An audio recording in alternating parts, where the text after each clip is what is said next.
सांगलीत जागतिक महिला दिनाचे औचित्य साधत एक अनोखा आणि हृदयस्पर्शी उपक्रम राबवण्यात आला. तरुण भारत संवादच्या पुढाकाराने जिल्ह्यातील महिला वृत्तपत्र विक्रेत्यांचा सन्मान करून त्यांना माहेची साडी प्रदान करण्यात आली. सांगलीतील डॉक्टर बापट बाल शिक्षण मंदिराच्या ज्ञानेश्वर हॉलमध्ये हा सन्मान सोहळा पार पडला.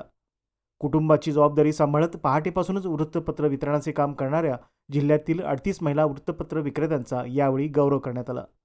या कार्यक्रमात निवृत्त उपप्राचार्य डॉक्टर मंगल भुसारी यांनी या महिलांचे कौतुक करत कुटुंब आणि व्यवसाय दोन्ही जबाबदाऱ्या समर्थपणे सांभाळणाऱ्या या महिलांचा सन्मान करणे ही अत्यंत गौरवाची बाब असल्याचे सांगितले.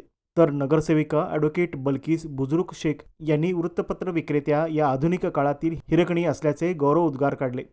यावेळी गुलमोहर व्यायाम मंडळाचे अध्यक्ष मिलिंद कुलकर्णी, राज्य वृत्तपत्र विक्रेता संघटनेचे सरचिटणीस विकास सूर्यवंशी, तरुण भारत संवादचे वरिष्ठ वितरण व्यवस्थापक अमर पाटील, संपादक शिवराज काटकर आदी मान्यवर उपस्थित होते. कार्यक्रमाचे स्वागत व प्रास्ताविक अनुप पुरोहित यांनी केले, तर सूत्रसंचालन निलेश कदम यांनी केले.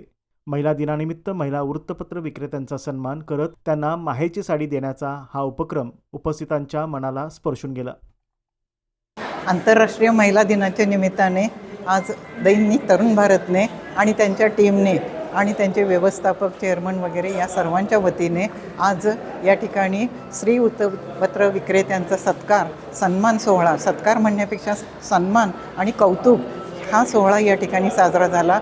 ही अतिशय अभिमानाची बाब आहे आणि तरुण भारतच्या टीमला मी याचं श्रेय सगळं तरुण भारतच्या टीमला देते. कारण समाजामध्ये दुर्लक्षिल्या गेलेल्या ज्या काही घटक आहेत या घटकामध्ये स्त्री वृत्तपत्र विक्रेत्यांचा समावेश होतो. त्यांच्याकडे कुणाचं लक्ष नसते.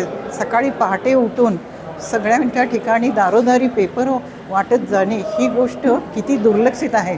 परंतु त्यांच्या कष्टाला कोणीच किंमत देत नाही. घरातले फक्त त्यांच्याकडे सपोर्ट करतात म्हणून त्या महिला हे सर्व काम करू शकतात.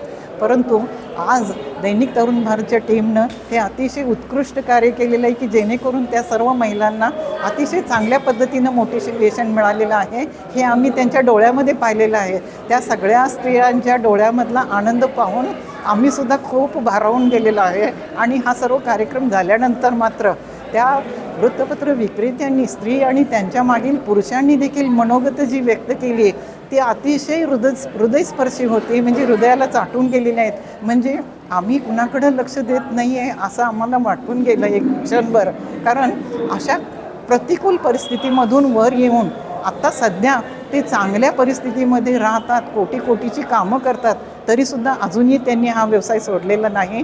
कारण ग्राहकांना हे सर्वात अगोदर पेपर देणं हे काम ते महत्त्वाचं मानतात आणि ते देवासारखं काम हे ते या ठिकाणी करत असतात. त्यांच्या पाठीमागे तरुण भारत हा नेहमी उभा असतो, त्यांची टीम उभा असते. या सर्वांना शुभेच्छा देऊन मी माझं मनोगत घेते. जागतिक महिला दिनानिमित्त तरुण भारत या न्यूजपेपरनं त्यांचे न्यूजपेपर डिस्ट्रीब्यूट करणाऱ्या महिलांचा सन्मानाचा कार्यक्रम घेतला होता. या सन्मान कार्यक्रमास मोठ्या संख्येने महिला उपस्थित होत्या.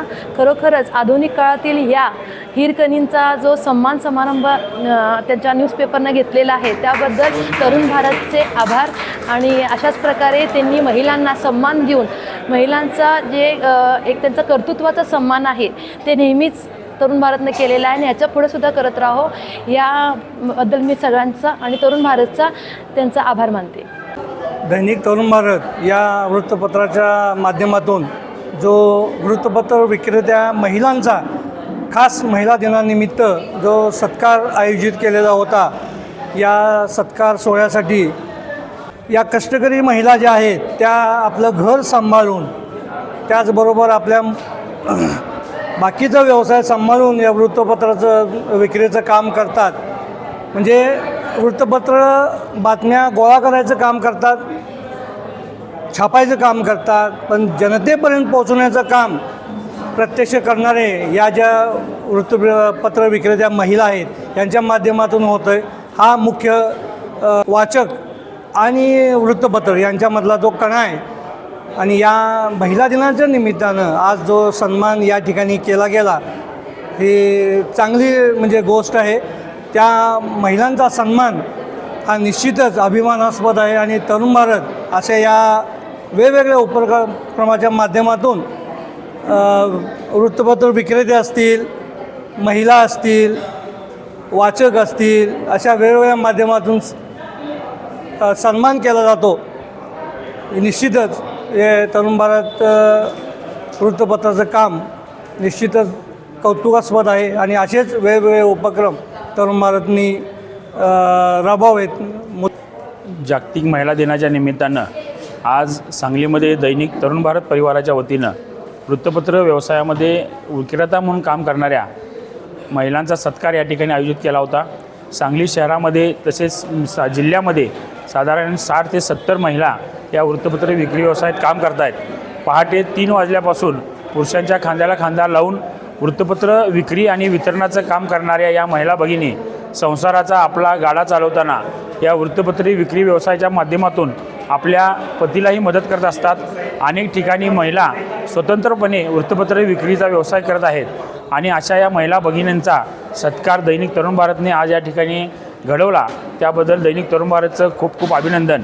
अनेक वेळेला संसाराच्या गाड्यामध्ये पतीच्या अडचणीमध्ये महिलांनी रात्री अपरात्री पहाटे उठूनसुद्धा आपला व्यवसाय चालू ठेवला आणि खऱ्या अर्थाने संसाराला एक आधार देण्याचं काम या महिलांनी केलं. लोकशाहीचा चौथा स्तंभ म्हणून ज्या वृत्तपत्राकडे पाहिलं जातं त्या वृत्तपत्र विक्री व्यवसायामध्ये वृत्तपत्र विक्रेता हाही तितकाच महत्त्वाचा घटक आहे आणि आम्हाला अभिमान आहे की या वृत्तपत्र विक्री व्यवसायाच्या घटकामध्ये आमच्या महिला भगिनीही त्याच ताकदीनं काम करत आहेत. आज संपूर्ण महाराष्ट्रामध्ये वृत्तपत्र विक्रीचा व्यवसाय करणाऱ्या महिलांची संख्या प्रचंड आहे. पुणे, मुंबई यासारख्या शहरात तर अगदी पुरुषांच्या बरोबरीनं संख्या या महिला वृत्तपत्र विक्रेता भगिनींची आहे.